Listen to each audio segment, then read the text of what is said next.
بسم الله الرحمن الرحيم.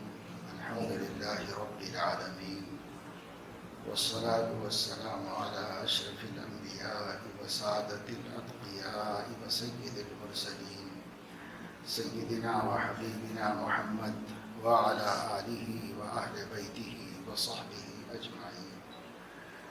أما بعد، قال الله تبارك وتعالى: يا أيها الذين آمنوا إذا لقيتم فئة فاثبتوا واذكروا الله كثيرا لعلكم تفلحون وأطيعوا الله ورسوله ولا تنازعوا فتفشلوا وتذهب ريحكم واصبروا إن الله مع الصابرين ولا تكونوا كالذين خرجوا من ديارهم بطرا ورئاء الناس ويصدون عن سبيل الله واللہ بما یعملون محیط۔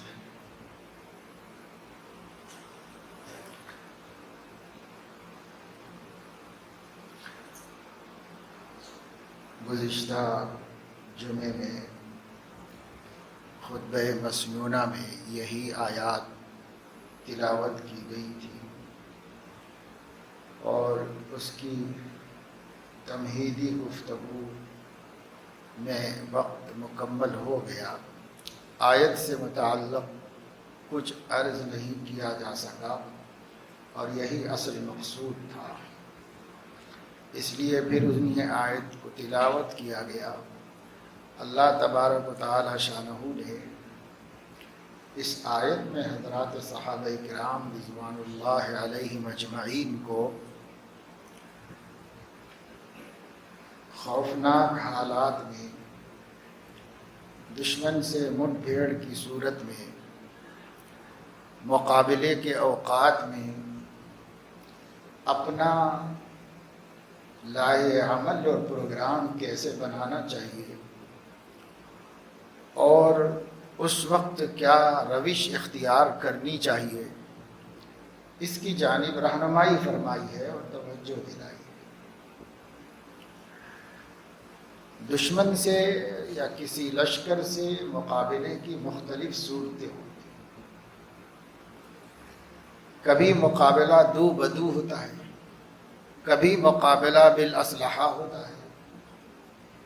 جنگ و جدال کی آج کل جو آلات ہیں، اسباب ہیں، اور اس زمانے میں جو آلات و اسباب تھے ان اسلحہ سے مقابلہ ہوتا ہے، اور کبھی مقابلہ نظر و فکر کا ہوتا ہے۔ یہ بھی ایک بڑی جنگ ہوتی ہے، اور اسلحہ کی جنگ سے زیادہ خوفناک اور خطرناک جنگ یہ نظریات کی جنگ ہوتی ہے، کیونکہ اسلحہ کی جنگ میں جان کے نقصان کے علاوہ مومن کے پاس کچھ اور نقصان نہیں۔ زیادہ سے زیادہ زخمی ہوگا اور زیادہ تو جان دے دے، اس سے زیادہ اس کو کوئی نقصان نہیں۔ زخمی ہوگا تو کوئی بات نہیں، اللہ تبارک و تعالی شانہ کے پاس صحیح بخاری میں حدیث ہے کہ جب زخمی آئیں گے جہاد کے زخمی، تو اس حالت میں آئیں گے کہ اسی طرح زخمی ہوں گے جیسے میدان جہاد میں زخمی تھے، اور اسی طرح ان کے زخموں سے خون رس رہا ہوگا جیسے میدان جہاد میں زخم لگنے کے بعد رس رہا تھا۔ ان کے خون کا رنگ تو خون ہی کا رنگ ہوگا، لیکن اس کی خوشبو مشک کی خوشبو۔ یہ حضور اکرم صلی اللہ تعالی علیہ وسلم نے راہ خدا میں زخمی ہونے والوں کی بشارت سنائی کہ انہیں یہ شرف قیامت میں دیا جائے گا، اور اگر جان ہی دے دی اخلاص کے ساتھ راہ خدا میں دشمن دین کے مقابلے میں، تو اللہ تعالیٰ نے شہداء کو حیات ابدی عطا فرمائی ہے۔ قرآن میں منع کر دیا کہ راہ خدا میں جان دینے والے کو تم مردہ کہو، لا تقولوا لمن يقتل في سبيل الله اموات، مردہ مت کہو جو راہ خدا میں جان دیا ہے۔ وہ دیکھنے کے اعتبار سے ایک عارضی موت کا شکار ضرور ہوگا، لیکن اس کے فوراً بعد برزخ میں اللہ اس کو حیات ابدی عطا فرما دے گا۔ ایک خاص زندگی شہداء کو اللہ نے دی۔ بل احیاء، بلکہ وہ زندہ ہیں، مردہ مت بولو، وہ زندہ ہیں۔ خیال ہوتا ہے کہ زندہ بغیر کھائے پیے کیسے رہ سکتا ہے، اور قبر میں کون ان کو کھلاتا پلاتا ہے؟ زندے کو تو کھانا پینا پڑتا ہے زندہ رہنے کے لیے۔ بل احیاء عند ربهم یرزقون، بلکہ وہ زندہ ہیں، اپنے رب کے ہاں روزی دیے جا رہے ہیں۔ اس حیات کو جس روزی کی ضرورت ہے اللہ وہ روزی ان کو دے رہا ہے، وہ زندہ ہیں۔ اس حیات کو جس روزی کی ضرورت ہوتی ہے وہ اس حیات میں دیتا ہے۔ اب برزخی حیات میں جون سی روزی ہوگی اللہ جانتا ہے، اس روزی کو انہیں دیا جاتا ہے۔ عند ربهم یرزقون، ہمیں یہ تمانیت بہت کافی ہے کہ اللہ فرما رہا ہے ان کا رب ان کو روزی دیتا ہے اور کھلاتا پلاتا ہے، بس یہ کافی ہے۔ اب کوئی اشکال نہیں رہا کہ وہ زندہ ہیں، تو لا تقولوا لمن يقتل في سبيل الله اموات بل احیاء عند ربهم یرزقون۔ یہ اللہ نے فرمایا شہید کو یہ مقام حاصل ہے، زخمی کو وہ مقام حاصل ہے۔ یہ دونوں بھی نقصان نہیں ہے آدمی کے، مومن کے لیے نقصان نہیں، ہاں اس کے مقابلے پر جو آیا ہے اس کا نقصان ہے، دنیا کا بھی نقصان ہے کہ زندگی سے ہاتھ دھو بیٹھا یا ہاتھ پیر ٹوٹ گئے، یا آخرت کا بھی نقصان ہے اس کا کہ وہاں بھی ذلیل و رسوا ہے، جہنمی ہے، اور یہاں بھی ذلیل و رسوا ہے۔ اگر اس جنگ کے بعد توبہ نہیں کی، ایمان نہیں لایا تو وہاں بھی رسوا ہے۔ ہاں توبہ کر لے، ایمان میں داخل ہو جائے الگ بات ہے۔ فَإِخْوَانُكُمْ فِي الدِّينِ، وہ تمہارے بھائی ہیں دینی، تم ان کے ساتھ دینی بھائیوں جیسا معاملہ کرو۔ پاسٹ میں، ماضی میں انہوں نے کچھ بھی کیا ہوگا تب بھی بھائی ہیں وہ تمہارے۔ اب جب انہوں نے توبہ کر لی، اللہ کو اتنا ہی چاہیے کہ بندہ توبہ کر لے، سیدھے رستے پہ آ جائے۔ تو میں یہ عرض کر رہا ہوں جو ہماری جسمانی جنگ ہوتی ہے، جو ہم فزیکل لڑائی کرتے ہیں لوگوں کے ساتھ، اسلحہ کے ساتھ اور ہر زمانے کے اسباب کے ساتھ، تو اس لڑائی کا بھی بہت اونچا مقام ہے اور اس کو بڑا بلند ترین مرتبہ دیا گیا ہے کتاب و سنت کے اندر۔ اگر یہ اخلاص کے ساتھ ہو اور مقصود صرف اللہ کے حکم کی تعمیل ہو، اس میں نفسانیت نہ ہو، اس میں اپنی کوئی غرض نہ ہو، تب یہ بہت بڑا عمل ہے۔ وہ عمل اسلام ہے، نہ اس کو چھپایا جا سکتا ہے، نہ مٹایا جا سکتا ہے، اور نہ کسی کے ڈر سے اور کسی کے خوف سے ہم اس کو ظاہر کرنے سے رک سکتے۔ الحج والجہاد ماضیان الی یوم القیامہ، مسلمان اس کا نام لینے سے ڈر رہا ہے، مسلمان خوف زدہ ہے۔ اس کی وجہ یہ ہے کہ دنیا ہر طرح کے ظلم کرتی ہے لیکن اسے انصاف کے خانے میں ڈالتی ہے، اور مسلمان معمولی سی بھی غلطی کر بیٹھے تو اسے جہاد سے جوڑ کر اسلام کی اس عظیم الشان عبادت کو بدنام کرنے کی کوشش کی جاتی ہے۔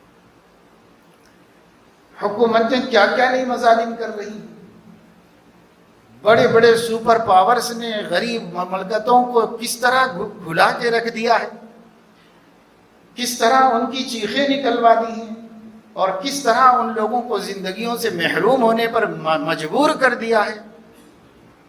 ان کے لیے گرین سگنل ہے، سب عفو ہے، سب معاف ہے، صرف اس وجہ سے کہ وہ سپر پاور ہیں، وہ جو چاہے دنیا میں کر سکتے ہیں۔ ان کے لیے ہیومن رائٹس نہیں ہے، ان کے لیے کوئی عالمی عدالت نہیں ہے، ان کے لیے کوئی اقوام متحدہ نہیں ہے، ان کے لیے کوئی آواز اٹھانے والا نہیں ہے۔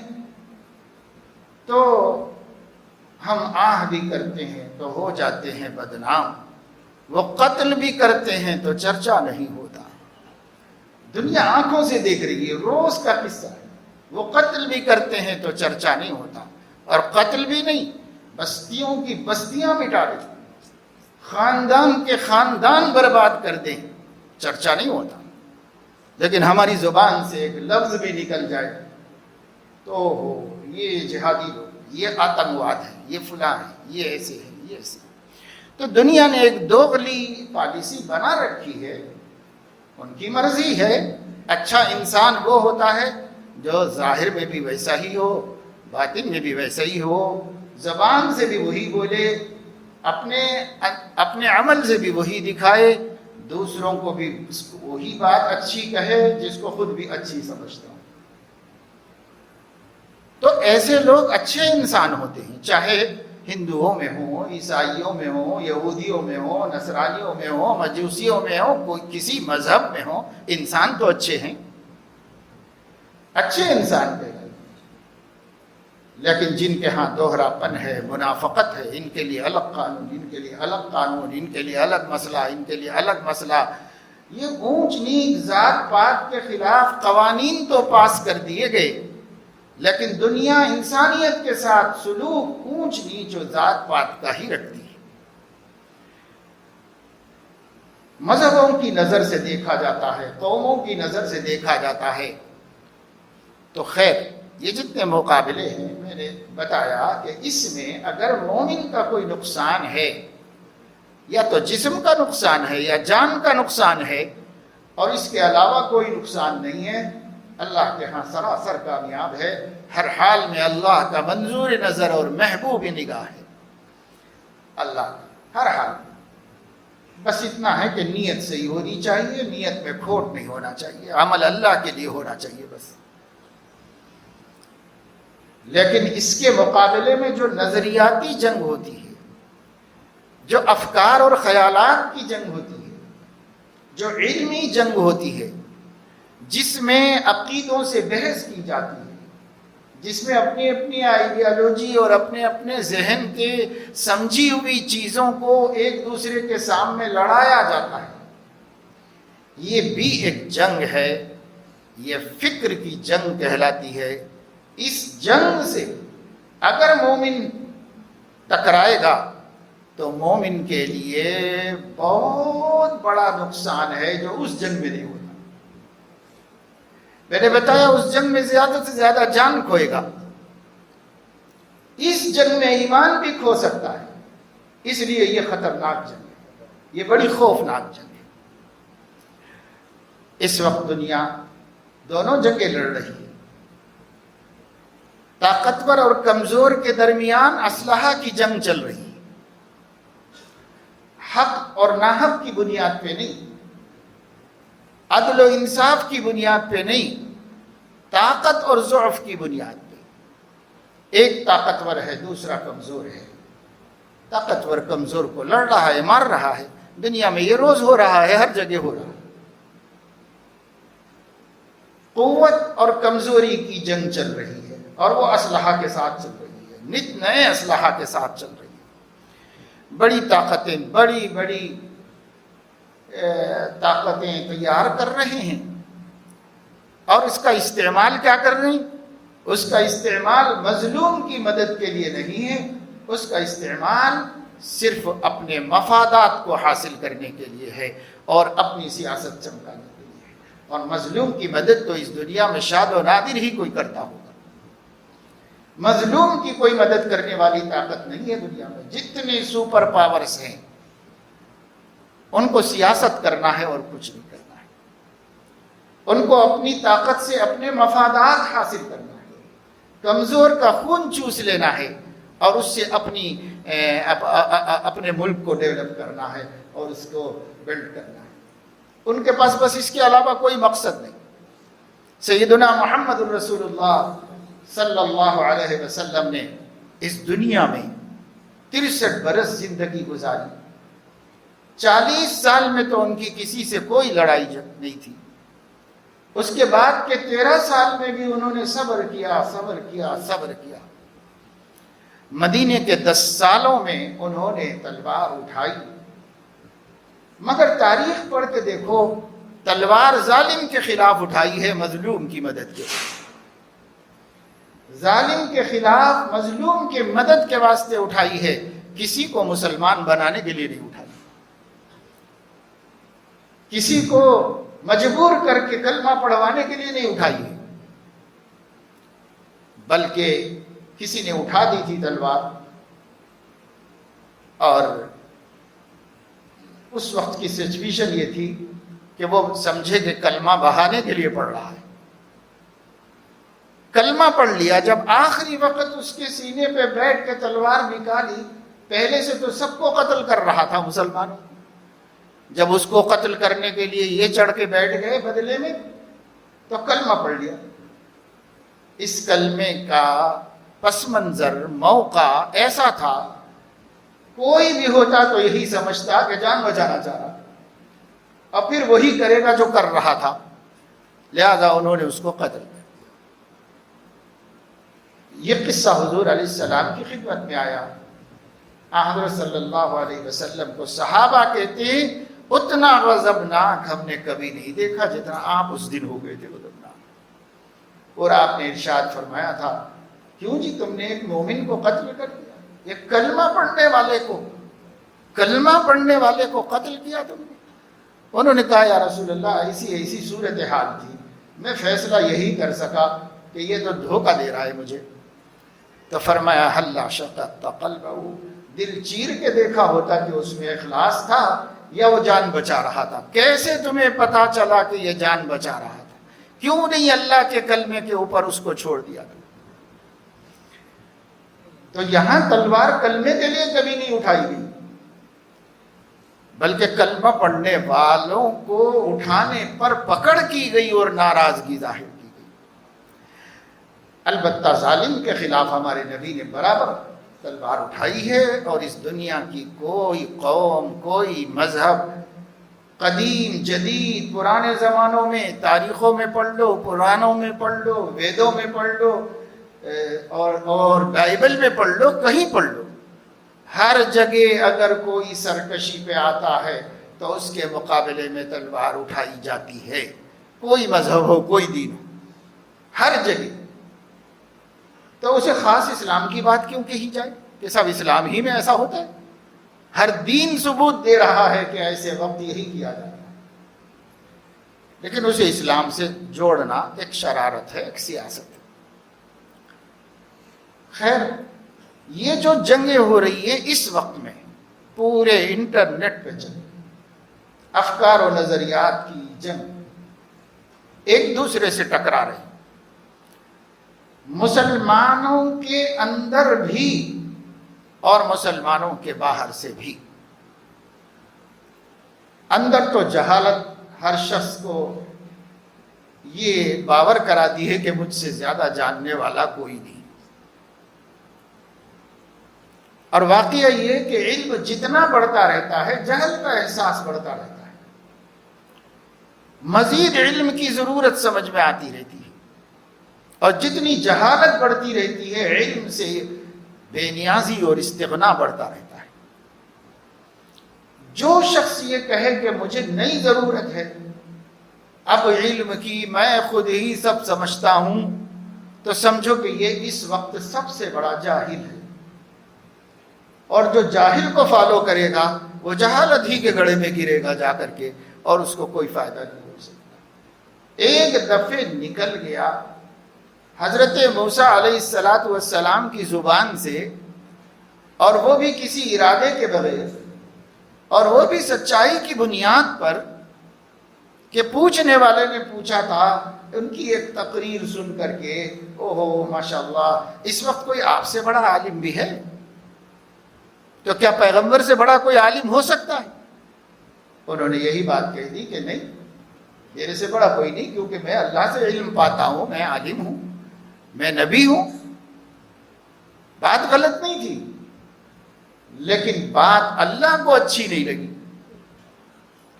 اللہ تعالیٰ نے فرمایا کہ میرے بندے، بے شک روئے زمین پر تو تم سے اعلیٰ اور افضل علم میں کوئی نہیں تھا، مگر تم بجائے ایسا کہنے کے یہ کہہ دیتے کہ میرا اللہ مجھ سے زیادہ جاننے والا ہے۔ ایسا کیوں نہیں کہا تم نے؟ اللہ عالم کیوں نہیں کہا؟ اللہ کو مجھ سے زیادہ علم ہے.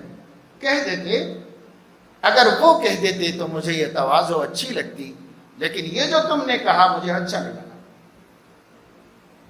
اور تمہیں معلوم ہونا چاہیے کہ اس زمانے میں بھی تمہارے ہوتے ہوئے روئے زمین پر میرے ایسے بندے ہیں، من لدنی علما، میں نے ان کو اپنے پاس سے خاص علم دیا ہے.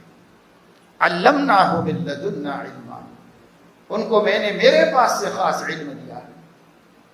حضرت موسیٰ علیہ السلام نے حضرت موسیٰ علیہ السلام جاہل نہیں تھے، عالم تھے، اس لیے کوئی استکبار نہیں کیا. یہ نہیں کہا کہ اللہ پاک میں نے غلط کیا کہا اس میں، کیا زمین پر آپ کے بندوں میں نبی سے بڑھ کر بھی کوئی جاننے والا ہوتا ہے؟ لیکن عالم تھے، علم والے تھے، علم والا الجھتا نہیں. انہوں نے اللہ کیا پکڑ کو سمجھ لیا کہ پکڑ کا منشا کیا ہے، اس کو سمجھ لیا. اور انہوں نے کہا اللہ پاک اپنے اس بندے کا پتہ دے دیجئے، میں جا کر ان سے علم حاصل کر لیتا ہوں. جب آپ نے مجھ سے زیادہ ان کو علم دیا ہے تو پھر میں ان سے علم حاصل کر لوں گا. اللہ نے بھیجا اور انہوں نے جا کے وہاں سے کچھ علم حاصل کیا. اور حالانکہ حضرت موسیٰ علیہ السلام کو نبوت و شریعت چلانے کے لیے اس کی ضرورت بھی نہیں تھی، مگر اللہ رب العزت نے دنیا کو قرآن میں یہ واقعہ نازل کر کے بتا دیا کہ جہاں علم ہو وہاں تواضع بھی اس درجے کی ہونی چاہیے. صورتاً بھی ظاہراً بھی الفاظ میں بھی کسی قسم کی بڑائی تعلی نہیں ظاہر ہونا چاہیے. حقیقتاً تو حضرت موسیٰ میں کوئی تکبر نہیں تھا، وہ اللہ کے نبی تھے، اولو العزم پیغمبر تھے، سراپا بندے تھے، عبدیت کی شان میں تھے. صورتاً ایسا ہو گیا، دیکھنے میں ایسا ہو گیا، دیکھنے میں جس لگا وہ بھی اللہ نے پسند نہیں کیا. اور آج دنیا میں ہر شخص مدعی ہے کہ میرے سے بڑا کوئی عالم نہیں. جو میں نے سمجھا ہے وہی قرآن ہے، جو میں نے سمجھا ہے وہی حدیث ہے، مجھے کسی سے رجوع کرنے کی ضرورت نہیں. میں سلف صالحین اور صحابہ تابعین محدثین فقہا کسی کی مجھے ضرورت نہیں ہے. میں ہی سب سمجھتا ہوں، میں سب جانتا ہوں. بس اب اس کو اندھا دھن سمجھنا اپنی عقل سے، اور اسی سمجھے ہوئے کو تبلیغ کرنے کے لیے نیٹ پہ ڈال دینا اور اسی کو صحیح قرار دینا، اسی کے لیے دلیلیں لانا، اور اسی کے لیے قرآن پیش کرنا، اور اسی کے لیے حدیث پیش کرنا. یعنی اب قرآن حدیث ایسے لوگوں کے لیے صرف اس لیے رہ گیا کہ ان کے دماغوں کی پیداوار کو ثابت کرے، بس اس کے لیے قرآن حدیث ہے. ان کا دماغ اس لیے نہیں رہا کہ قرآن حدیث سے علم لے کر اس کی روشنی لے کر اپنی زندگی کو درست کرے. اس لیے قرآن حدیث ہے کہ ان کے دماغوں کی پیداوار کو ثابت کر دے. اس کے لیے قرآن حدیث ہے. الٹا کر دیا. خرد کا نام جنوں رکھ لیا، جنوں کا نام خرد. جو چاہے تیرا حسن کرشمہ ساز کرے. سب الٹ پلٹ کر دیا پورے دین کو. کبھی کسی زمانے میں لوگوں میں دین ایسا نہیں تھا جیسے آج بن گیا ہے. کچومر چٹنی بنا دیا ہے، جو جس کے سمجھ میں آیا سب لے جا کر کے ڈال دیا ہے. آج اسلام کے نام سے انٹرنیٹ کے اوپر ایک کباڑ خانہ ہے. سب لوگ اپنا کچرا لے جا کے جہاں پھینکتے ہیں وہ کباڑ خانہ ہے. اس طرح انٹرنیٹ پر اسلام کے نام سے ایک کباڑ خانہ بنایا گیا ہے. ہر آدمی اپنے دماغ کے فطور کو، اپنے جنون کو، اپنے پاگل پن کو اسلام کا نام دے کے اس کچرے کنڈی میں ڈال رہا ہے. اور اس کچرے کے چننے والے بڑے بڑے ایجوکیٹڈ لوگ ہیں، بڑے بڑے پڑھے لکھے لوگ ہیں، جو وہ کچرا چن کے اپنا دین بنا رہے ہیں، اس کچرے سے اپنا ایمان بنا رہے ہیں. یہ آج افکار کی جنگ ہے، لڑی جا رہی ہے. ایک آدمی کچھ کہتا ہے، اس کے پیچھے تبصرے آتے ہیں. آپ لوگ زیادہ جانتے ہیں تبصرے. ایک بات آئے گی، ہر آدمی اپنی رائے دینا شروع کرے گا اس کے پیچھے، دیتے دیتے، چاہے وہ بات کسی بڑے سائنٹسٹ کی ہو، تو معمولی اسٹوڈنٹس بھی تبصرہ کرنا شروع کریں گے. وہ بات کسی بڑے اسلامی اسکالر کی ہو تو معمولی طالب علم اس کے اوپر حملے کرنا شروع کر دیتے ہیں. جن کے پاس علم کا وفور نہیں، جن کے پاس مطالعے کی وسعت نہیں، جن کے پاس قرآن و حدیث کے مقاصد کا پتہ نہیں، بس یوں ہی اپنی معلومات ہیں، اپنی معلومات سے چل رہا ہے. دعوت آ رہی ہے، اس کا رد آ رہا ہے، کوئی پیش کر رہا ہے، کوئی اس کا مقابلہ کر رہا ہے، پھر ایک تائید میں کھڑے ہو جا رہا ہے، پھر ایک اختلاف میں کھڑا ہو جا رہا ہے. یہ ہے جنگ افکار و نظریات، یہ فکر و نظر کی جنگ ہے جو چل رہی ہے. اب آپ سوچئے کہ یہاں جا کر ایک آدمی فیصلہ کیسے کرے کہ اس میں سے حق کیا ہے، باطل کیا ہے، میں کس کی حمایت کروں، کس کی حمایت نہ کروں، میں کون سی چیز اپنی آخرت بنانے کے لیے صحیح سمجھ کر قبول کروں اور کون سی چیز کو رد کر دوں. اس کے پاس پیمانہ کیا ہے؟ اس کے پاس کوئی پیمانہ نہیں. البتہ عالم کے پاس پیمانہ ہے کتاب و سنت کا. وہ کتاب و سنت پہ پرکھ کر اس کو دیکھیں گے، اور کتاب و سنت کی بھی اندھادھن پیمانہ نہیں بنتی. کتاب و سنت بھی کچھ اصول و قواعد کی روشنی میں ایک کسوٹی بنتے ہیں. اس کے اوپر رکھو اور دیکھو کہ سچ کیا ہے، غلط کیا ہے. یہ جو استفادہ کر رہے ہیں اس نظریاتی جنگ میں گھس کر کے کسی سائیڈ ہو گئے ہیں، کسی ایک کے حامی ہو گئے ہیں، اور اس کی تعریفیں کرنے والے اور اس کو فالو کرنے والے اور لوگوں کو اس سے جوڑنے والے اور اس کی باتوں کو فارورڈ کرنے والے اور ہر ایک تک پہنچانے والے، یہ جو لوگ ہو گئے ہیں، کیا ان کو پتا ہے کہ قرآن کریم سے کیسے استدلال کیا جا سکتا ہے؟ کچھ نہیں پتا ہے ان کو. وہ جانتے نہیں کہ قرآن سے مسائل کا استنباط کیسے ہوتا، مسئلہ کیسے نکالا جاتا ہے. انہیں پتہ ہی نہیں. انہیں پتہ ہی نہیں کہ حدیثوں کو کیسے سمجھا جاتا ہے. بھائی قرآن حدیث تو وہ ہے، اگر نبی نہ سمجھاتے تو صحابہ کی بھی سمجھ میں نہ آئے. کچھ موٹی موٹی باتیں ایسی ہوتی ہیں کتاب و سنت میں جس کو کسی کے سمجھانے کی ضرورت نہیں. اگر وہ عربی جانتا ہے خود ہی سمجھ جائے گا، نہیں تو ٹرانسلیشن اس کا جانتا ہے، اس کو مل گیا ہے تو سمجھ لے گا، کوئی بات نہیں. جیسے یہ کہا گیا قرآن میں کہ کسی کے پیٹھ پیچھے برائی مت کرو، سمجھ میں آ گیا، ہر کسی کو سمجھ میں آتا ہے. اس میں کیا؟ قرآن میں کہا گیا ہے کہ اللہ جھوٹوں کو پسند نہیں کرتے اور ان پر لعنت فرماتے ہیں. تو جھوٹ کس کو بولتے سب کو معلوم ہے. قرآن کی آیت کوئی بھی سمجھ لے گا، ایک بچے کے سامنے پڑھ کے سنا دیجئے وہ بھی سمجھ لے گا. لیکن قرآن میں عقائد کی باتیں بھی ہوتی ہیں. قرآن میں اللہ تعالیٰ کی ذات کے بارے میں بھی ہوتا ہے، قرآن میں اللہ کی صفات کے بارے میں بھی ہوتا ہے. معاش یعنی اس دنیا کی زندگی سے متعلق بھی باتیں ہوتی ہیں. معاد یعنی مرنے کے بعد کے احوال کی بھی خبریں ہوتی ہیں. اب اس کے سمجھنے کے لیے بہت عقل کی اور سمجھ کی ضرورت ہوتی ہے. یکمن علم را دہمن عقل باید، یہ پہلے زمانے میں ایک فارسی زبان کا مقولہ ہے جو ہر زبان میں اپنی زبان کے محاورے میں موجود ہے. کسی سے بھی پوچھو، ایک من علم کے واسطے، من ایک وزن ہے، ایک من علم کے واسطے 10 من عقل کی ضرورت ہے اس کو سمجھنے کے واسطے.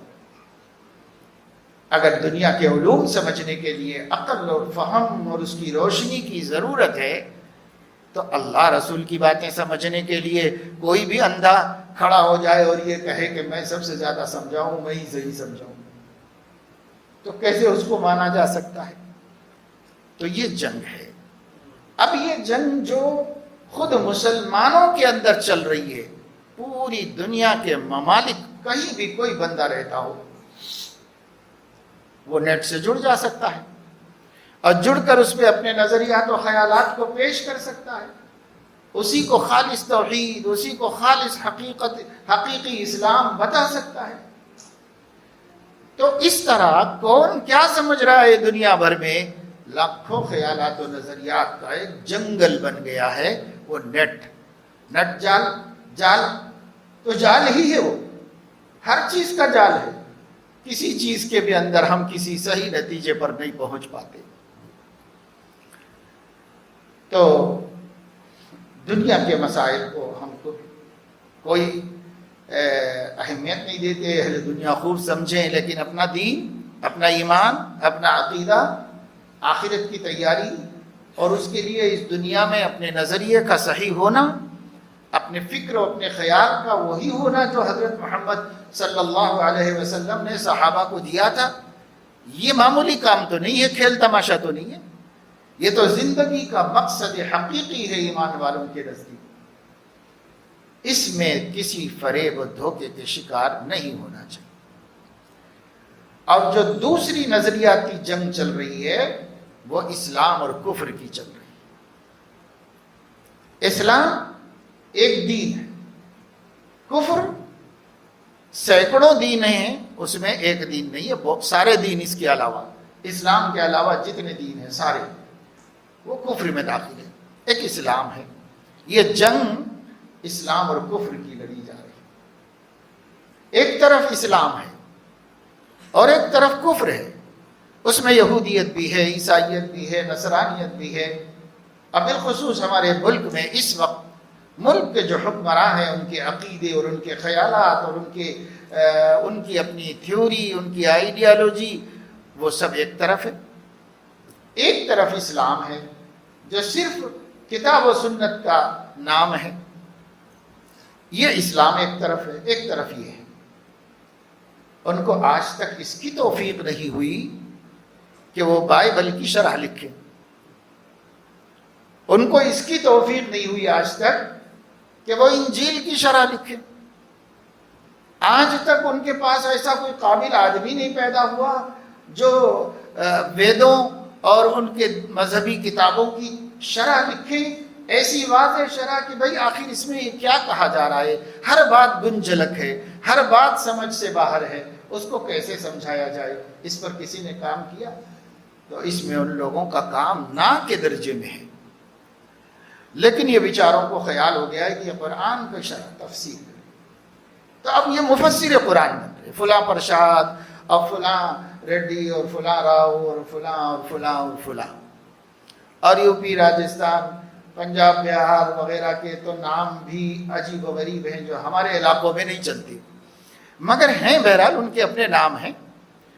اپنے اپنے ناموں سے مفسرین قرآن RSS نے کھڑے کر دیے کہ سب قرآن کی تفسیر کرو۔ ایک بدنصیب تو روزانہ 7 بجے سے قرآن سامنے رکھ کر قرآن کی تلاوت کر کے عربی میں، پھر اس کا ٹرانسلیشن کر کے، پھر اس کے بعد اپنی حفوات بکتا ہے روزانہ، جیسے آپ کا درس قرآن ہوتا ہے۔ 4 لاکھ سے زائد فالوور پورے ورلڈ میں اس کی تفسیر سنتے ہیں، اس کے حلقے میں شریک ہیں۔ اور ہمارا حل کیا ہے؟ تو ہمیں خود اپنے قرآن کے جاننے کی کوئی فکر نہیں۔ اگر مسجد میں کوئی عالم دین قرآن کی تفسیر کرے تو بے نمازیوں کو تو چھوڑ ہی دیجیے، وہ بیچارے مسجد تک بھی نہیں آتے۔ جو نمازی ہیں ان میں سے کتنوں کو شوق ہے کہ وہ بیٹھ کر اللہ کا قرآن سمجھیں، اللہ کے کلام اور پیغام کو سمجھیں؟ کم سے کم آج تو شوق ہوتا ہے ہمارے بڑوں کو، ہمارے نوجوانوں کو، ہمارے ایجوکیٹڈ طبقے کو، ہمارے تاجروں کو، آج تو ہوتا شوق، جبکہ قرآن کی آیتوں کی اپنے اپنے من سے تفسیریں کر کے دشمنان اسلام پورے سوشل میڈیا پر ایک گندگی پھیلا کے رکھی، اور اسے غیر مسلم تو دیکھ کر اسلام اور قرآن سے متنفر ہو ہی رہے ہیں، اپنا دین نہیں جاننے والے مسلمان بھی گڑھے میں گر رہے ہیں۔ ان کو منع کیا جاتا ہے کہ مت ایسی جگہوں پر جاؤ اور مت ایسی چیزوں کو فارورڈ کرو، جس کے پاس آئے وہ ڈیلیٹ کر دے، اپنی قوم میں نہ پھیلائے۔ لیکن یہ بڑی عبادت سمجھ کر ان گندگیوں کو اپنی قوم میں خود پھیلاتے ہیں۔ اس کے پاس آیا اس نے اس کے آگے، اس نے اپنے پورے گروپ میں بھیج دیا، اس نے اپنے پورے دشمنوں کی ہمت نہیں تھی کہ ہم لوگوں کے سامنے یہ بات آ کر کہیں، تو انہوں نے کہیں بیٹھ کر کمرے میں بہت بڑا مجمع دکھا کے سب جھوٹ بنا کر کے ہمارے سامنے بھیجا۔ ایک مسلمان تک پہنچتے ہی ان کو یقین ہے کہ سارے مسلمانوں میں پہنچ جائے۔ ہم نہیں پہنچا سکتے مگر وہ خود پہنچا دیں گے۔ اس ہماری جہالت کا، حماقت کا، ناعاقبت اندیشی کا، اپنے عقلوں میں روشنی کی کمی کا فائدہ اٹھا رہا ہے ہمارا دشمن۔ ہم سے کرا رہا ہے کام، جو کام خود نہیں کر سکتا تھا وہ ہم سے کرا رہا ہے۔ کیا یہ بڑے بڑے مائی کے لال آ کے کسی مسلمانوں کو کہیں جوڑ کے سنا سکتے ہیں؟ یہ کہیں بتا سکتے ہیں مسلمانوں کے دیہات میں جا کے کسی گاؤں کے مسلمانوں کو سنا سکتے ہیں؟ جرت ہے ان کے اندر؟ نہیں ہے۔ یہ تو ایک اسٹوڈیو میں بیٹھے ہوئے ہیں اور وہاں بیٹھ کر اپنے بہت سارے سامعین دکھا رہے ہیں اور اس کے اندر بڑے سے کام کر رہے ہیں اور بتا رہے ہیں اور سنا رہے ہیں، بند کمرے میں سیف سیکورٹی میں محفوظ رہ کر۔ اور اس کے بعد انہوں نے چپکے سے آگے بڑھا دیا، اور جیسے انہوں نے آگے بڑھا دیا، ان کے ایجنٹوں میں دو چار لوگوں نے دو چار اپنے مسلمانوں کے پاس بھیج دیا۔ اب مسلمانوں نے دیکھتے دیکھتے 2 دن 3 دن بہت کافی ہیں، پورے مسلمانوں کا جی جلانے کے واسطے مسلمانوں کو پھیلا دیا۔ کون کر رہا ہے ہماری تکلیفوں کا سامان؟ دشمن کا کام تو ستانا ہی ہے۔ آپ کیا راحت پہنچا رہے ہیں اپنی قوم کو؟ آپ کیا ان کو تکلیف سے بچانے کی کوشش کر رہے ہیں؟ اگر ایسا ہوتا کہ غلطی سے بھی کسی مسلم کے فیس بک پر یا ٹویٹر پر یا کہیں بھی آ جاتا اور وہی اسی وقت ڈیلیٹ کر دیتا کہ یہ ہمارے بعد کسی اور کو نہ معلوم، تو وہ لوگ فیل ہو جاتے۔ لیکن وہ لوگ کامیاب ہیں اس لیے کہ یہ قوم پھیلائے گی، یہ قوم سب کو سنائے گی، یہ قوم سب تک پہنچائے گی۔ تو کیا کرتے ہیں دوستو؟ ہم یہ حق اور باطل کی جنگ کا وقت ہے اور یہ جنگ نیٹ پر لڑی جا رہی ہے۔ آپس میں مباحثے، مناظرے تقریباً ختم ہو چکے۔ اب کوئی کسی سے بات نہیں کرتا۔ وہ پہلے بڑے بڑے جیالے اور ہمت والے لوگ تھے، دیانند سرسوتی اور ایسے بڑے بڑے عیسائیوں کے مناظر، جو ایک ایک مسلمان کو للکار کر بڑے بڑے علماء کے ساتھ بیٹھ کر اپنے مذہب اور اسلام کے بارے میں ڈسکشن کرتے تھے۔ اور اللہ کا شکر ہے کہ اس وقت اس ملک کے علماء نے ہر محاذ پر ان کو شرمندہ کیا اور رسوا کیا۔ حق کو پیش کر کے ان کے باطل کی وہ جیت نہیں سکے۔ کہیں سے جوتے لے کے بھاگے اور کہیں اسٹیج چھوڑ کے غائب ہو گئے اور کہیں اسٹیج کے نیچے ملے۔ کوئی راستہ نہیں تھا ان کے لیے کہ وہ ثابت کر سکیں کہ ہمارا دھرم اچھا ہے، سچا ہے۔ حالانکہ مسلمانوں نے ان کے خلاف کوئی لڑائی نہیں لڑی تھی، حالانکہ مسلمان یہ معرکہ نہیں لڑ رہے تھے کہ آپ کا مذہب غلط ہے۔ خود ہی آئے مقابلے میں اسلام کے اور خود ہی آ کر خود ہی رسوا ہوئے۔ ایک سر آتھم تھا عیسائیوں کا، کیا نہیں کیا اس نے؟ اتنا ذلیل ہوا کہ ہندوستان چھوڑ کے مصر بھاگ گیا۔ اب مصر کے مسلمانوں کو چیلنج کرتا تھا۔ جب وہاں کے گورنر نے مکے کو لکھا، مکے کے گورنر کو، کہ بھائی ایسا ایک شخص چیلنج کر رہا ہے کہ کوئی آج تک جواب نہیں دے سکا، اور میں ہندوستان کے سارے علماء کو ہرا کر ان کا اسلام غلط ثابت کر کے یہاں آیا ہوں، اب کوئی ہے مائی کلال تو میرے مقابلے میں ہے۔ وہ کہہ رہا ہے کوئی عالم بھیجو مکے سے، مدینے سے۔ اللہ کا کرنا یہ کہ جب یہ خط گورنر مکہ کو پہنچا مصر سے، تو اس وقت وہ عالم دین حضرت مولانا رحمت اللہ کے رانوے، جنہوں نے ان کے بائبل کی دھجیاں بکھیر دی تھیں ہندوستان میں، اور اظہار الحق نام کی کتاب لکھ کر حق کا اظہار کر دیا تھا۔ ایسی کتاب لکھی گئی تھی کہ جس کو برطانیہ کی پارلیمنٹ میں پیش کیا گیا، تب یہاں انگریز حکومت کرتا تھا، تو برٹش پارلیمنٹ میں تمام علماء نے بیٹھ کر یہ کہا اس کتاب کو بین کر دینا چاہیے. اگر یہ چھپ گئی تو زمین پر ایک عیسائی نہیں بچے گا، ہر عیسائی مسلمان ہو جائے گا. اتنا بڑا کارنامہ کیا. اللہ کا کرنا کہ وہ حج کے لیے گئے ہوئے تھے، وہاں تھے، جب اشتہار لگا وہاں پر تو خود گئے گورنر کے پاس اور کہا وہ کم وقت میرے سے ہار کے آیا ہوا ہے، مجھے بھیجا دیجئے، وہاں سے بھی بھگا کے آتا ہوں اس کو. تب ان کو بھیجا گیا.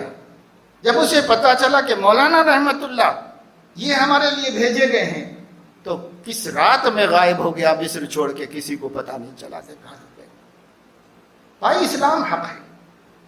بعد میں بھی اللہ کے بندوں نے بڑے بڑے کارنامے انجام دیے. جب لوگوں نے دیکھا کہ ہم مقابلے میں اپنے مذہب کو حق ثابت نہیں کر سکتے تو دشمن ہو گئے. ایک ہی بات رہ جاتی ہے، یا تو ثابت کرے آدمی، یا قبول کرے، یا دشمن ہو. تو قبول کرنے کی جن کو اللہ نے ظرف دیا تھا انہوں نے مان لیا کہ ہاں بھائی یہ غلط ہے، یہ صحیح ہے، ہم اس کو قبول کر لیں. اور جن کا ظرف اتنا نہیں تھا کہ وہ قبول کرے تو وہ ان کے دشمن بن گئے، جان کے پیچھے پڑ گئے، مال کے پیچھے پڑ گئے، عافیت کے پیچھے پڑ گئے، سلامتی کو خطرے میں ڈالا اور یہ سمجھا کہ بھائی ہم یہ مقابلہ کر رہے ہیں. کیا مقابلہ ہے؟ یہ تو کوئی مقابلہ نہیں. مقابلہ یہ ہے کہ علم کا جواب علم ہے، دلیل کا جواب دلیل ہے، ثبوت ہوتا ہے. علم میں جو انسان کی معلومات ہیں یہاں پر جنگ ہوتی ہے. ایسا تو نہیں ہے کہ بھئی چھوٹے بچے لڑتے ہیں، کھیلتے ہیں، کھیل میں ہار جاتے ہیں تو پھر لڑائی جھگڑا شروع کر دیتے ہیں. بھائی ان کو تو سمجھنا چاہیے کہ لڑائی میں ہار جیت ہوتی رہتی ہے، لڑائی جھگڑا کیا ہے، چلو پھر کھیلیں. تو بھائی مناظرے میں ہار جیت ہوتی رہتی ہے، مقابلے میں آپ نہیں ثابت کر سکے اپنا دین، کسی اور وقت میں ثابت کر دیجئے. دشمنیوں کا کیا فائدہ ہے؟ دشمنی اس بات کا ثبوت ہے کہ میرے پاس اب دم نہیں ہے کہ میں اس غلط کو صحیح بتا سکوں. یہ شکست کی علامت ہے کہ میں ہار گیا، یہ شکست کی علامت. تو آج یہ ہو رہا ہے اور اس جنگ میں ہم مبتلا ہیں. اور ایسے وقت میں ہمیں کرنا کیا چاہیے؟ تو اللہ تعالیٰ نے فرمایا چند باتوں پر عمل کرنا چاہیے. یا ایھا الذین آمنوا اذا لقیتم فئۃ، لوگوں جب تمہارا کسی سے مقابلہ ہو جائے، فاثبتوا، نمبر 1 ثابت قدم رہو، ہمت نہیں ہارو، بزدل مت بنو، مایوسی کو قریب میں مت آنے دو، چاہے مقابل کتنا طاقتور کیوں نہ ہو اور مقابل کتنی پوری قوت سے کیوں نہ آیا ہو. فاثبتوا، جمے رہو، اپنے قدم ہلنے مت دو. کہیں بزدلی تمہارے قریب آ جائے، کہیں بے ہمتی تمہارے پاس آ جائے، کہیں تم مایوسی کے شکار ہو جاؤ کہ بھئی اب ہم کیا کر سکتے ہیں، ایسا ہو رہا، یہ کاموں کو تو حکومت بھی نہیں روک رہی ہے بلکہ الٹا حکومت پشت پناہی کر رہی ہے، ہم بیچارے رعایا کیا کر سکتے ہیں. ایسا نہیں. اللہ فرما رہے فاثبتوا، ہمت سے رہو، جمے رہو. ہمیں دین نہیں چھوڑنا ہے، ہمیں اس اسلام کی عظمت کے ساتھ ہی جینا ہے. ہمیں اسلام کے عقیدے تو عقیدے، اپنے نبی کی معمولی سنتیں بھی نہیں قربان کرنی ہے. ہم کسی چیز میں سمجھوتا نہیں کریں گے، ہم کسی چیز کا سودا نہیں کریں گے. ہم اپنے دین کے ساتھ جو ہمارے نبی ترکت فیکم امرین، 2 چیزیں چھوڑ کے جا رہا ہوں، کتاب اللہ و سنت رسولہ. چھوڑو گے تو گمراہ ہو جاؤ گے، چمٹے رہو گے تو ہدایت پر رہو گے. ہم کیسے چھوڑ دیں گے؟ ہمارے چھوڑنے کا مطلب ہی گمراہی. اس لیے ہمیں تو چھوڑنا نہیں ہے کسی قیمت پر بھی، ہم اسی کے ساتھ جمے رہیں. فاثبتوا، مضبوطی کے ساتھ جمے رہو، ہمت مت ہارو، کمزوری مت دکھاؤ. یہ سب سے بڑی چیز ہے. اللہ نے پہلے اس کو بیان کیا، اس لیے کہ جب آدمی کے قدم اکھڑتے ہیں، دل ہار جاتا ہے تو پھر اس کے بعد تو اس کو کتنے بھی مشورے دو کسی کام کے نہیں. مایوسی کے بعد کوئی مشورے کا کوئی فائدہ نہیں. اس لیے مایوسی سے پہلے بچا دیا، پہلے اس کو قریب مت آنے دو. ہم مومن ہیں، ایمان ہے ہمارے پاس، ہمارے ساتھ اللہ ہے اور ہم اللہ کی تقدیر سے راضی ہیں. اگر اللہ پاک ہم کو موت دینا چاہتا ہے، مصیبت میں ڈالنا چاہتا ہے، مشکلات میں رکھنا چاہتا ہے ہم ایمان ہی کے ساتھ رہیں گے اس کے اندر. اور اگر اللہ پاک ہم کو راحت دینا چاہتا ہے، آرام دینا چاہتا ہے، فتح و غلبہ دینا چاہتا ہے، تو ہم ایمان ہی کے لیے یہ چیز حاصل کریں گے. ہمارا رشتہ ایمان سے ہے، ہمارا رشتہ نبی سے ہے، قرآن سے ہے، ہمارا رشتہ ہمارے اللہ سے ہے، رحمان سے ہے. ہمیں نہیں کسی اور چیز سے اس کو بیچنا ہے، یہ سودا نہیں ہوگا. بس یہ پکی بات رکھو اپنے دلوں میں، اپنے بچوں کے دلوں میں، اپنی بیٹیوں عورتوں کے دلوں میں، یہ بات پکی ہو. بس پھر کیا کرو؟ وَاذْكُرُوا اللَّهَ كَثِيرًا، اللہ کو کثرت سے یاد کرو، اللہ تعالیٰ کو کثرت سے یاد کرو. یعنی عام دنوں میں اللہ کا ذکر کرتے رہنا چاہیے، لیکن فتنہ اور آزمائش کا دور چل رہا ہو تو اذکروا اللہ کثیرا، یہ ذکر بہت کثرت سے کرنا چاہیے. کہ اللہ کا ذکر مومن کی اندرونی طاقت ہے. اب طاقت کی زیادہ ضرورت ہے، اس کو زیادہ بڑھا دو. وَاذْكُرُوا اللَّهَ كَثِيرًا لَعَلَّكُمْ تُفْلِحُونَ، تم فلاح پا جاؤ گے.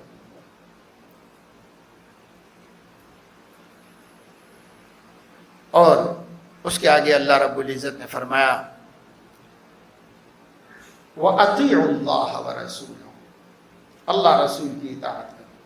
نافرمانیوں کے ساتھ، گناہوں کے ساتھ، اللہ تعالیٰ کی بغاوت کے ساتھ کامیابی نہیں مل سکتی. آپ دیکھتے ہیں دنیا کے قوانین کو، ہمارے ملک کا قانون بھی اس بات کو واضح طور پر بیان کرتا ہے کہ ملک کے شہریوں کی غلطیاں اور ملک کی شہریوں کی خلاف ورزیاں قابل برداشت ہیں. انہیں عدالت میں چیلنج کیا جائے گا، اور ان کو اگر کوئی سزا دینا ہے تو دیں گے، معاف کرنا ہے تو معاف بھی کر دیں گے. لیکن کوئی شہری مملکت سے بغاوت کرے تو اسے معاف نہیں کیا جائے گا، اس کے ساتھ کوئی رعایت نہیں کی جائے گی. یہ ہر دنیا کی ہر کنٹری کا یہی قانون ہے، اور احکم الحاکمین کا بھی یہی قانون ہے. ہم بغاوت کو نہیں برداشت کریں گے، بندگی کے ساتھ تمہارے بڑے بڑے قصور معاف کر دیں گے، تمہاری غلطیاں درگزر کر دیں گے. بغاوت قابل قبول نہیں ہے، بغاوت کو ہم نہیں معاف. اس لیے گناہ ہو جائیں تو بھی یہ بغاوت نہیں کہلاتی. گناہوں پر نڈر ہو جانا، بے خوف ہو جانا، اصرار کرنا، کوئی پرواہ نہ کرنا اللہ تعالیٰ کی ممانعت کی، اس کو کہتے بغاوت. تو بغاوت پر قوم اترائی ہے تو کیسے اللہ کی مدد آئے گی؟ تو اس لیے اطیعوا اللہ ورسولہ، حالات کا مقابلہ ثابت قدمی سے کرو، ذکر کی کثرت سے کرو، اللہ رسول کی اطاعت کرتے ہوئے کرو. ولا تنازعوا، چوتھا کام یہ کرو کہ آپس کی رنجشیں ختم کرو، آپس کے اختلافات کو ختم کرو، ایک بن جاؤ، ایک قوت اور ایک طاقت بن جاؤ. اس لیے کہ جو بکھرے ہوئے ہیں تو ان کو کوئی بھی سنبھال نہیں سکتا، ہر کوئی ان کے اوپر ہاتھ ڈالتا ہے اور ان پر حملہ کرتا ہے. ایک ہو جائیں تو بن سکتے ہیں خورشید مبین، ورنہ ان بکھرے ہوئے تاروں سے کیا بات بنے، بکھرے ہوئے تاروں سے کیا روشنی ملے گی. جب یہ تارے سب اکٹھے ہو جائیں تو ایک خورشید بن جائیں گے، ایک سورج بن جائیں گے جو روشنی دیں گے. ہم بکھرے ہوئے تارے ہیں، سب کے دلوں میں ایمان کے چراغ ہیں، روشن ہیں، لیکن بکھرے ہوئے ہیں. اگر ہم یہ رنجشیں ختم کر لیں، اور ساری رنجشیں انانیت کی وجہ سے آتی ہیں، انانیت کو قربان کر کے تواضع پیدا کر لیں تو آپس میں مودت محبت ہو جائے گی. اپنے اپنے طریقوں پر رہو، اپنی اپنی جماعتوں میں رہو، لیکن ایک دوسرے کا احترام کرو، ایک دوسرے کو عزت دو کہ سب ہمارے بھائی ہیں. اگر یہ چیز پیدا ہو جائے، لا تنازعوا، چوتھی نصیحت اللہ فرما رہے ہیں، جھگڑا مت کرو. خاص طور سے ایسے موقع پہ جھگڑے مت کرو. کیوں؟ فتفشلوا وتذهب ريحكم، تم کمزور پڑ جاؤ گے، تمہاری ہوا اکھڑ جائے گی. اس لیے ایسا مت کرو، منازعہ مت ہو، آپس میں اختلافات مت پیدا کرو. دین کے اعتبار سے، مسائل کے اعتبار سے مسلمانوں کے جماعتوں میں جو مسلمان اسلام کے اندر ہیں اختلافات ہو سکتے ہیں، آج سے نہیں ہے، صدیوں سے چلے آ رہے، رہنے دو، اس کے باوجود محبت سے رہو، اس کے باوجود ایک دوسرے کے ساتھ مودت کا معاملہ کرو، نہیں تو تمہاری ہوا اکھڑ جائے گی، تم کچھ نہیں کر سکو گے۔ پھر فرمایا وَاصْبِرُوا إِنَّ اللَّهَ مَعَ الصَّابِرِينَ، شروع میں بھی کہا تھا وَاصْبُتُوا، جمے رہو، اخیر میں بھی کہا وَاصْبِرُوا، مضبوط رہو اور ہمت سے رہو، جو کچھ بھی حالات پیش آئیں صحیح اسباب کے درجے میں ہم حالات کے ساتھ مقابلہ کر لیں گے اور اس کو نمٹ لیں گے، جیسے سب اللہ کے بندے ہیں ہم بھی اللہ کے بندے ہیں۔ اطمینان رکھو، جمے رہو، مضبوط قائم۔ یہ صبر کے معنی یہ نہیں ہے کہ ایک شخص آپ کو ٹھوک رہا ہے اور آپ صبر کر رہے ہیں، صبر کے یہ معنی نہیں ہے۔ صبر کے معنی ہے ثابت قدم رہو، جمے رہو، پھسلنے نہ پاؤ، گڑبڑ مت کرو، منافق مت بنو، سودا بازی مت کرو، پیسے کھا کے دین نہ بیچو، وَاصْبِرُوا، جمے رہو، مضبوط رہو، کھڑے رہو۔ پانچویں بات فرمائی وَلَا تَكُونُوا كَالَّذِينَ خَرَجُوا مِن دِيَارِهِمْ بَطَرًا وَرِئَاءَ النَّاسِ، ایسے مت بنو جیسے کچھ لوگوں نے غرور کے ساتھ نکل کر کہا ہم کو کون نقصان پہنچا سکتا ہے، ہم کو کون ہرا سکتا ہے، ہم کو ایسے ڈینگے مار رہے ہیں۔ اللہ نے فرمایا لا تکونوا کالذین خرجوا من دیارہم بطرا ورئاء الناس ویصدون عن سبیل اللہ، اور لوگوں کو اللہ کے راستے سے روک رہے تھے اور یہ کہتے تھے کہ ہمیں کوئی نہیں جھکا سکتا، اور کہہ رہے تھے کہ ہمیں کوئی نقصان نہیں پہنچا سکتا۔ اللہ نے فرمایا تم ایسی غلطی مت کرو، اس لیے کہ انہوں نے ایسی غلطی کی تو اللہ نے جھکا کے بتا دیا۔ ہر دور میں، ہر زمانے میں، اس زمانے میں بھی انہوں نے غرور کیا تو اللہ نے جھکا کے بتا دیا، اس لیے کہ خدا غرور کے سر کو اٹھنے نہیں دیتا، کہیں نہ کہیں اپنی قدرت کی لاٹھی مار کے جھکا دیا۔ اس لیے تم نہیں کرو ایسا، ورنہ تمہارے اوپر بھی پڑے گی۔ تم ایسا مت کرو، تم بندگی کا فریضہ ادا کرتے ہوئے تواضع کے ساتھ، عاجزی کے ساتھ، بندگی کے ساتھ اپنے اللہ اپنے رسول کی اطاعت کرتے ہوئے، کثرت سے اس کا ذکر کرتے ہوئے جو تدبیریں ہیں وہ اختیار کرو۔ تدبیروں پہ بھی بھروسہ مت کرو، اللہ پہ کرو، تو اللہ تعالیٰ بما یعملون محیط، تمہارے اعمال کا احاطہ کیے ہوئے ہے۔ اللہ رب العزت تم کو مدد دے گا اور تمہارا کام بنائے گا، کبھی فوری کر دے گا، کبھی ٹائم لے گا، یہ اس کی مشیت ہے اور اس کی حکمت ہے جس سے ہمیں راضی رہنے کا حکم ہے۔ تو بہرحال یہ آیت میں نے آپ کے سامنے پڑھی تھی، اور اس آیت سے متعلق یہ جو مضمون میں نے بیان کیا ہے، اس کا مقصد یہ ہے کہ اس وقت مسلمانوں کو ہراساں کیا جا رہا ہے، سوشل میڈیا ذہنی اذیت پہنچانے کا کام کر رہا ہے، اسلام کے خلاف زبانیں کھول دی گئی ہیں اور قلم اٹھا لیے گئے ہیں، اور جس کو جو من کر رہا ہے وہ بول رہا ہے، اور مسلمان اپنی جگہ ہی پر کف افسوس مل رہے ہیں، اور مسلمان کہہ رہے ہیں ہمارا خون کھول رہا ہے، لیکن ہم کیا کریں؟ آپ آرٹیکل کا جواب بھیجتے ہیں تو اخبار اسے چھاپتے نہیں، آپ ڈبیٹس میں سچائی بولنا چاہتے ہیں تو اینکر آپ کو بولنے ہی نہیں دیتی، بیچ بیچ میں گڑبڑ کر کے آپ کو رکاتی رہتی ہے، حق بولنے تک نوبت آنے ہی نہیں دیتی۔ تو یہ تو بنا بنایا پروگرام ہے، اور یہ بنا بنائی بات ہے، یہ کوئی انٹرویو ہے، نہ یہ کوئی حقائق کو جاننا ہے، نہ یہ کوئی مسئلے کی تحقیق ہے، یہ تو ظلم ہے، ظلم ہے، ظلم ہے۔ تو کہاں جائے مسلمان، کیا کرے؟ میرے دوستو، ہم مسلمانوں کی مصیبت یہ ہے کہ جانے کو ایک در ہے خدا کا، وہاں بھی ہم نہیں، جب وہاں بھی نہیں پہنچ سکے ہیں تو کہاں جائیں گے، کس سے مدد لیں گے اور کس سے اپنا کام نکالیں گے؟ اس لیے یہ آیت کریمہ کو رہنما بناؤ، اس کی روشنی میں ہم اپنے طرز عمل کو بدلیں، نہ مایوس ہوں، نہ بے ہمت ہوں، نہ حوصلے توڑیں، نہ نادانی کے کام کریں، بلکہ حکمت، مصلحت، صبر، اللہ کے ذکر، اطاعت خدا اور رسول، اور اس کے ساتھ ساتھ آپس کے اتحاد میں ہم اس کو عمل میں لائیں، انشاءاللہ نہ کبھی اسلام دبنے کے لیے آیا تھا، نہ آج دبا ہوا ہے، نہ کبھی دبے گا۔ اس واسطے کہ اسلام کی فطرت میں قدرت نے لچک دی ہے، اتنا ہی یہ ابھرے گا جتنا کہ دبائیں گے۔ کچھ سازشیں ہو رہی ہیں، الٹی پڑیں گے، کچھ کام ہو رہے ہیں جو نقصان انشاءاللہ اللہ کے مخلص بندوں کو نہیں دے گا۔ حضرت مولانا رشید احمد گنگوہی رحمہ اللہ کو انگریز گرفتار کر کے جیل بھیج دیے تھے، اور ہر ہفتہ عدالت میں لائے جاتے تھے، اور انگریز جج ان سے پوچھتا تھا، کہتا تھا ہم آپ کی موت کا فیصلہ سنانے والے ہیں۔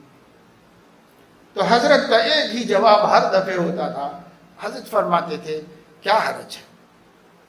وہ کہتا تھا جی جلانے کو، ہم آپ کی موت کی سزا سنانے والے ہیں۔ حضرت فرماتے تھے کیا حرج ہے اس میں؟ بس اتنا ہی جواب دیتے تھے۔ کوئی کچھ بھی نہیں ہوا، بعد میں نہ تو ثابت کر سکے اور نہ کچھ کر سکے۔ بالآخر وہ پہلے بھی اللہ کے دین کی خدمت کرتے تھے، بعد میں کرتے۔ مجدد الفسانی رحمت اللہ علیہ کو بھیج دیا گیا گوالیار کی جیل میں، انہوں نے جیل ہی کو خانقاہ بنا دیا، سب ذکر و شغل کرنے والے ہو گئے، سارے لوگ ایمان والے ہو گئے اس کے، اور سب لوگ نمازیں پڑھ رہے ہیں، اذانیں ہو رہی ہیں، مسجد بھی بن گئی، وہ خانقاہ بھی بن گئی، مدرسہ بھی بن گیا، اور سب جیل کو ساروں کو اللہ کے بندے بنا کے رکھ دیا ان کو۔ اللہ تعالیٰ اپنے فضل و کرم سے ہمیں بزدلی سے، بے ہمتی سے محفوظ رکھے، اور اپنے سے لو لگانے اور اپنے حبیب کی سچے بندے، سچے امتی بننے کی توفیق نصیب فرمائے، اور قرآن کی عظمت نصیب فرمائے، دین پر جمنا آسان فرمائے، آمین۔ وآخر دعوانا